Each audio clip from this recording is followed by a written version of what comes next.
The reason why your shoulders aren't growing is not because of your genetics. I understand that you're consistent with the gym, you train hard, but you still make zero progress on your shoulders. So in this video, I'm going to show you how you are going to guarantee shoulder growth. So let's begin the video. So we can start the video with showing proof. This is my physique right now. It's pretty decent, my shoulders are very developed, and I'm gonna show you now how you are going to do the same. Now, what is bad shoulder genetics? I'm gonna show you. The way people define good and bad shoulder genetics is all about your clavicles. It's this bone right here.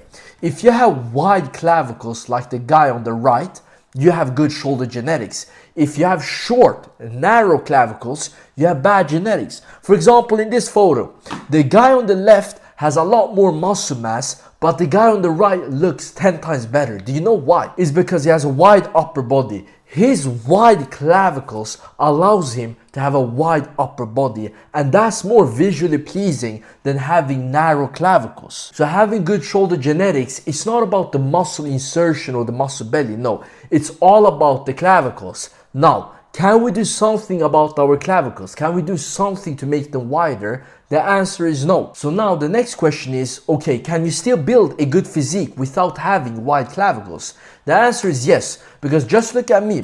I don't have the widest clavicles, but I still have a good physique. My shoulders are very developed. So if you have narrow clavicles, you need to combat your narrow clavicles with building a lot of muscle mass. You need to prioritize your shoulders above everything else. The first thing you need to do is to have the right workout split. You need to have a workout split that allows you to prioritize your shoulders above everything else, and you need a workout split where you can hit your shoulders at least 2 times a week. Not only that, you also need a workout split that allows you to hit shoulders early in the session. This right here will make the biggest difference to your shoulders. If you're able to follow a workout split that allows you to hit it 2 times a week and you're able to hit it early in the session, that will make the biggest impact to your shoulders. It's not really about what exercises you're doing, it's all about the workout split. And now I'm gonna show you guys a workout split that you can steal. The workout split you're gonna follow is the upper lower, and now I'm going to show you guys how upper day looks. Now this is an example of a workout split that you can steal. As you can see, we start with 2 sets shoulder press. It doesn't matter if it's dumbbell, Smith machine or normal machine. Just do a shoulder press, you're good to go. The same thing with lat raises. You can use cable, you can use machine, you can use dumbbells, up to you. The same thing with the rear desk. You can use a pec deck machine, you can use cables, you can use dumbbells, up to you. It doesn't really matter, all of them are great. You see, it doesn't really matter what type of exercise you do for your shoulders because most of them are good enough. Most of them are great.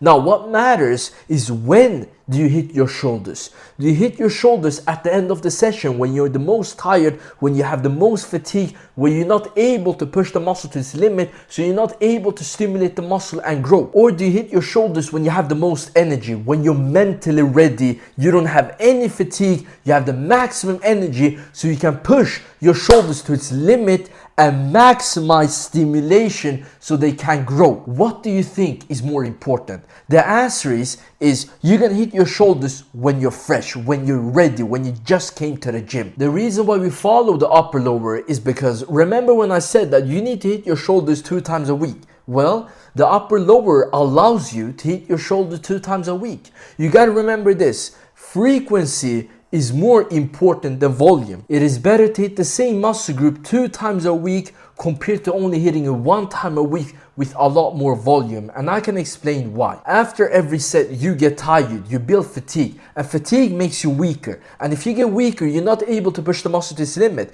This means that you're not stimulating the muscle as much, so the muscle, the benefits, the return on investment becomes less and less after every single set. So let's say this is how much growth you get on your first set. For your second set, because you get a little bit more tired, this is how much growth you get. For your third, fourth, fifth set, this is how much return on investment you get after every set.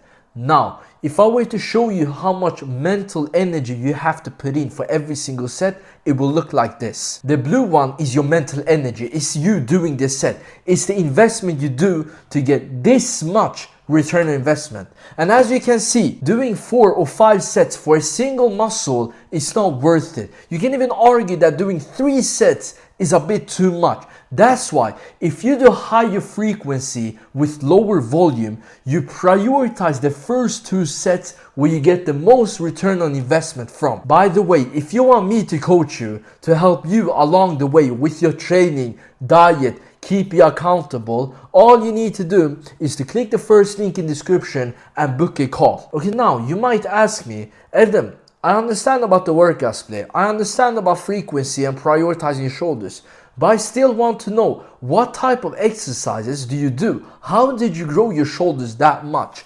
I'm gonna show y'all now. About 60% of my front delt gains has come from the dumbbell shoulder press. And as you can see, no momentum, no cheating, full range of motion.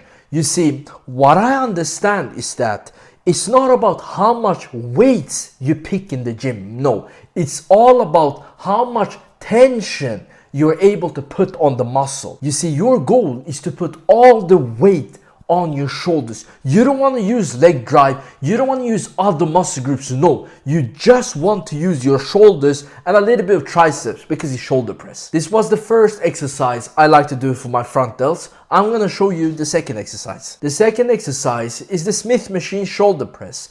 Both dumbbells and Smith machine are great.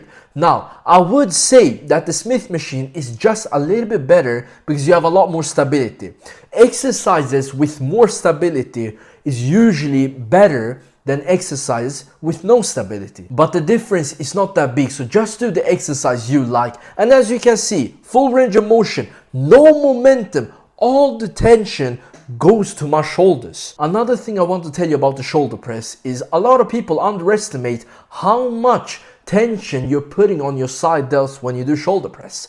Shoulder press is actually a pretty decent exercise for your side delts. It's not only about your front delts. Shoulder press will also train your side delts pretty efficiently. So don't underestimate shoulder press. Now for the side delts, about 85% of my gains has come from the cable ladder raises. Now as you can see, full range of motion, control the weights, only my side delts are working. I want to show you guys something.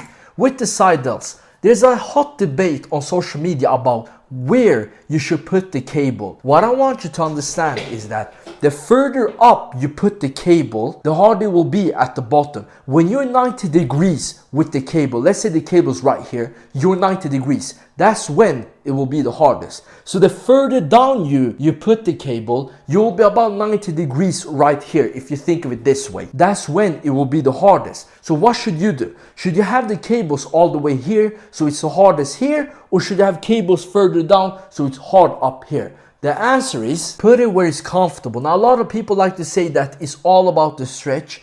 Sure, the stretch matters, but it's not the end of the world. Just put it where you're comfortable and you're good to go. It's not that deep. The stretch will make about 1 or 2% difference. It's not noticeable to the naked eye. So now I want to show you another side delt exercise that I like. The second exercise is the machine lateral raises. This exercise is better than cable ladder raises. Let me explain why. You have a lot more stability and it's easier to progressive overload.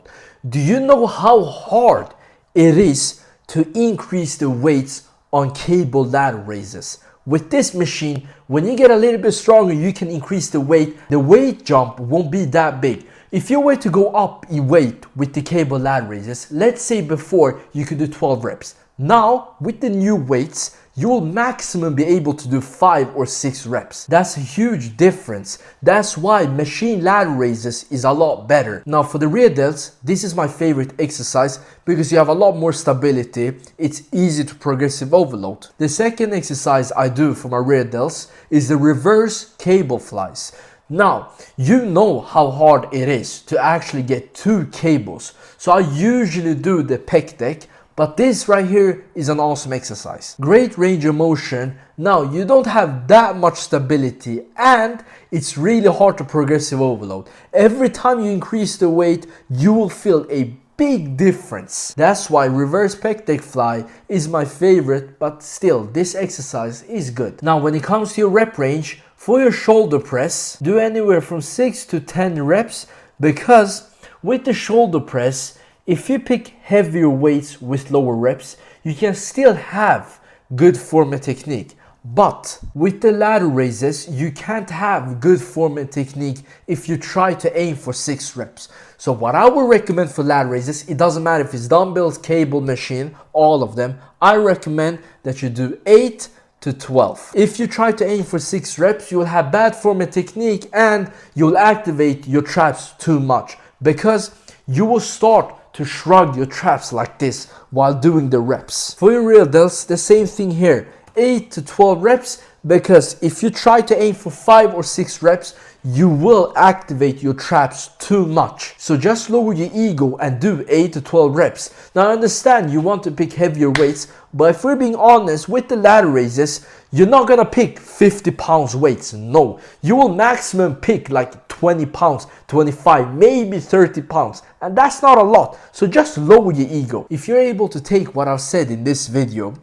your shoulder gains will explode. You will make really fast progress. And also, you gotta remember that this is a YouTube video. I can't give you personalized help. No, I can only give you advice, and you have to use your skills to make sure that you're not doing wrong and implement it to your own training. Even though I give you the training, you have to implement it the right way. So that's why if you really want to maximize your shoulder growth, you also need to know how to implement this advice to your training, and I can help you with that. I can give you personalized training tips, personalized diet plan, keep you accountable, show you the fastest possible route to your fitness goals. All you need to do is to click the first link in the description and book a call so you can take this to the next level.